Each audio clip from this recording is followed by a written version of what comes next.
What your brain is doing to you when you use a phone is not the same as what heroin does to you.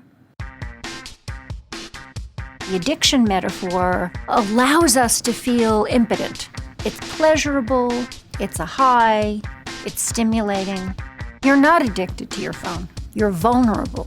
You can put that phone away and pay attention to a meeting, pay attention to your colleagues, sit through my class for 50 minutes until the break, and then see who texted you. You're not on heroin.